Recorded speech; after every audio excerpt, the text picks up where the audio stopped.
4 जून को गोरखपुर आएंगे विनय शंकर तिवारी। चिल्लू पार में लगे पोस्टर, स्वागत की जोरदार तैयारी। पूर्वांचल के ब्राह्मणों में दिखेगा नया जोश, संगठित होगा तिवारी हत्या का बिखरा हुआ वर्चस्व। बदलेगी राजनीतिक फिजाएं, शुरू होगा 27 के रण की तैयारी।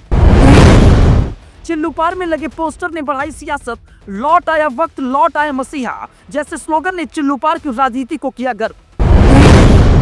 हरिशंकर तिवारी की तीसरी पीढ़ी ने संभाला मोर्चा, कोर्ट से जमानत के बाद हाथा को मिल गई नई संजीवनी। दोस्तों, मत बनाम हाथा की लड़ाई वो लड़ाई है जो सालों से लगातार चलती आ रही है। योगी आदित्यनाथ और उनके गुरु महंत अवैधनाथ और उनके भी गुरु महंत दिग्विजयनाथ के जमाने से ये लड़ाई चलती आ रही है और ये लड़ाई राजपूत बनाम ब्राह्मण की है।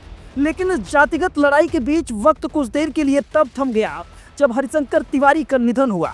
तो उसके बाद माना जाने लगा कि अब हाथा में वो बात नहीं रह गई है, हाथा अब निपत होता जा रहा है। मगर इस बीच में अचानक ही जब पंडित विनय शंकर तिवारी को गिरफ्तार किया गया तो हाथा एक बार फिर चर्चा में आ गया और ये चर्चा इस कदर आगे बढ़ी कि स्वयं समाजवादी पार्टी के राष्ट्रीय अध्यक्ष अखिलेश यादव ने अपने कार्यालय के भीतर पहली बार एक तरह का ब्राह्मण सम्मेलन आयोजित कर लिया और ईडी की गिरफ्तारी के बाद हाथा बेहद ही चर्चा में था। और अब जब कोर्ट से जमानत विनय शंकर तिवारी को मिल गई है तो अब एक बार फिर हाथा परिवार की राजनीतिक वर्चस्व की चर्चा हो रही है। कुल मिलाकर बात सिर्फ इतनी है कि अब हाथे की लड़ाई राजनीतिक लड़ाई बन चुकी है।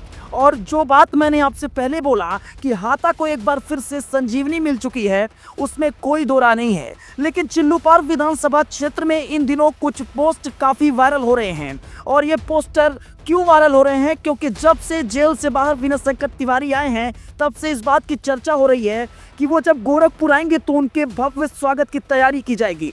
सूत्रों के अनुसार जानकारी मिली है कि गोरखपुर की धरती पर तकरीबन 60 दिन बाद विनय शंकर तिवारी कदम रखेंगे और फिर पूर्वांचल की राजनीतिक किस ओर करवट लेगी, ये एक बड़ा सवाल है।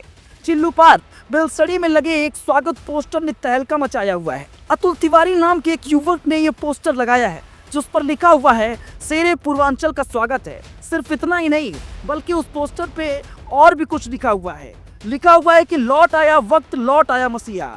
ऐसे स्लोगन का प्रयोग किया गया है और ऐसे स्लोगन बहुत कुछ बयां करते हैं। चिल्लू पार में विनय शंकर तिवारी और हाथा परिवार के वर्चस्व को भी दर्शाते हैं।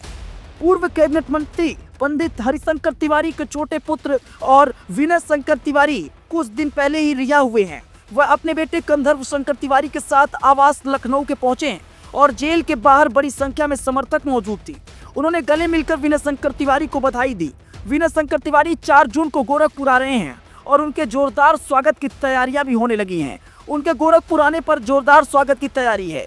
विनय के विधानसभा क्षेत्र चिल्लू पार में एक बड़ा कार्यक्रम कर ताकत दिखाने की तैयारी चल रही है। प्रवर्तन निदेशालय की टीम यानी ईडी लगभग 60 दिन पहले विनय शंकर तिवारी को गिरफ्तार किया था और 8 दिन पहले उन्हें जमानत मिली है। रिहाई का आदेश आने के बाद से ही तिवारी परिवार के समर्थकों में खुशी की लहर है। समर्थकों ने पटाखे फोड़कर और मिठाइयां खिलाकर सबको खुशी का भी इजहार किया था। रिहाई के आदेश के बाद तिवारी हाथे के समर्थकों की ओर से सोशल मीडिया प्लेटफॉर्म पर खूब पोस्ट किए जा रहे हैं। तिवारी परिवार के प्रभाव से जुड़े वीडियो लगाए जा रहे हैं। चिल्लू पार में लगे पोस्टर के बारे में आपकी क्या ख्याल है? विनय शंकर तिवारी अब जब वापस आ रहे हैं तो क्या राजनीति कुछ बदलेगी?